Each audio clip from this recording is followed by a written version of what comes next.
Sœurs et frères, paix et joie. Nous voici au deuxième dimanche de l'Avent de l'année A. La liturgie nous présente une figure ardente, celle de Jean le Baptiste, le précurseur.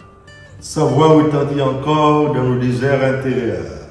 Convertissez-vous, car le royaume de Dieu est tout proche. Il ne s'agit pas d'un rappel du passé, mais une urgence pour aujourd'hui, un appel à préparer nos cœurs, à accueillir le Messie. Il s'agit d'une espérance d'un monde nouveau. Le prophète Isaïe, dans la première lecture, nous ouvre un horizon de paix et de réconciliation universelle. Il annonce un rejeton qui sortira de la source de Jessé, faisant référence à l'arbre généalogique du Christ, sur qui reposera l'Esprit du Seigneur. Ce Messie roi sera porteur de ces dons de l'Esprit Saint, signe de la plénitude divine. Parmi eux, il y a la crainte de Dieu. Il ne s'agit pas d'une peur, mais d'une attitude filiale, de confiance, de respect. Guidé par cette relation intime à Dieu, le roi Messie fera la guerre à l'injustice. Il jugera avec droiture. Il défendra les humbles, les plus petits, et du souffle de ses lèvres, il fera périr les méchants. C'est-à-dire qu'il anéantira la méchanceté même et l'injustice sous toutes ses formes. Isaïe poursuit cette vision merveilleuse où le loup habitera avec l'agneau. Cette femme des animaux n'est pas un retour au paradis perdu, mais l'annonce de l'aboutissement du projet de Dieu sur l'humanité. Une harmonie restaurée où la connaissance du Seigneur remplira le pays comme les eaux couvrent le fond de la mer. Cette promesse concerne toute l'humanité.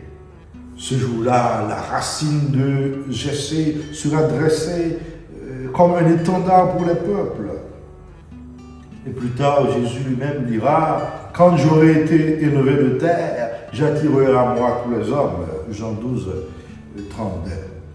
Pourtant, en regardant aujourd'hui la situation de notre monde, nous voyons combien cette réalité de paix est à construire.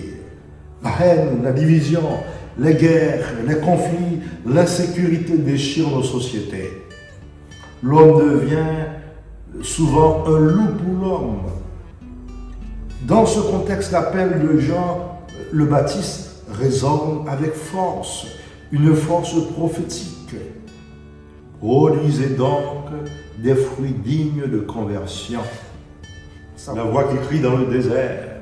Jean-Baptiste est le dernier des prophètes, celui qui résume l'espérance d'Israël et l'a conduit à son accomplissement.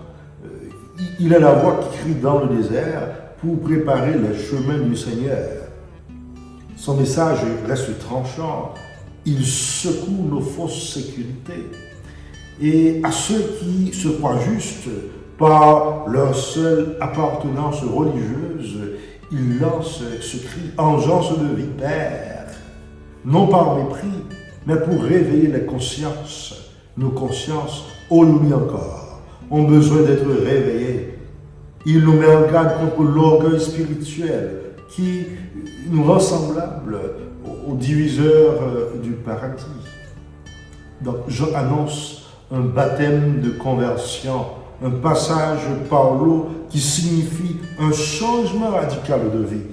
Mais il précise, moi je vous baptise dans l'eau, mais celui qui vient derrière moi vous baptisera dans l'esprit et le feu. Jésus en effet ne se contente pas de purifier, il plonge l'humanité dans le feu de l'esprit, ce feu qui purifie, qui transfigure, qui consume tout ce qui est paille pour garder le bon grain. Ce feu est aussi le feu du jugement, non un jugement qui condamne les personnes, mais un tri à l'intérieur de chacun de nous entre ce qui est mort et ce qui est vivant, entre l'égoïsme et l'amour. Jésus tient dans sa main la pelle à vanner. Il sépare le grain de la paille en nous pour que nous puissions à notre tour porter du fruit. Face à cet appel exigeant, où pouvons-nous trouver la force pour persévérer? Saint Paul nous donne la clé. Tout ce qui a été écrit à l'avance dans les livres saints l'a été pour nous instruire, afin que par la persévérance et le réconfort des Écritures, nous ayons l'espérance. Romains 15, 4. L'Écriture est toujours bonne nouvelle. Si nous ne trouvons pas une parole libératrice, c'est que nous ne l'avons pas assez creusée, car elle nous révèle le dessein bienveillant de Dieu, son projet d'amour pour toute l'humanité. Ce projet nous engage dans nos relations. Saint Paul invite les chrétiens de Rome, divisés entre origines juives et païennes, à s'unir. Accueillez-vous les uns les autres comme le Christ vous a accueillis. Le Christ s'est fait serviteur de tous selon la figure du serviteur d'Isaïe. Il a donné sa vie pour rassembler dans l'unité les enfants de Dieu dispersés. À notre tour, nous sommes appelés à être les artisans de communion, à dépasser nos divergences par la patience, la tolérance, le respect mutuel. Dans nos communautés tentées parfois par les conflits ou l'indifférence, nous devons chaque jour chercher à construire la fraternité. Donc nous devons prendre le chemin de la conversion. Ce temps de l'Avent, Jean-Baptiste nous rappelle que la conversion n'est pas une affaire extérieure, mais il s'agit de toute une réorientation de notre vie profondément vers Dieu et vers nos frères.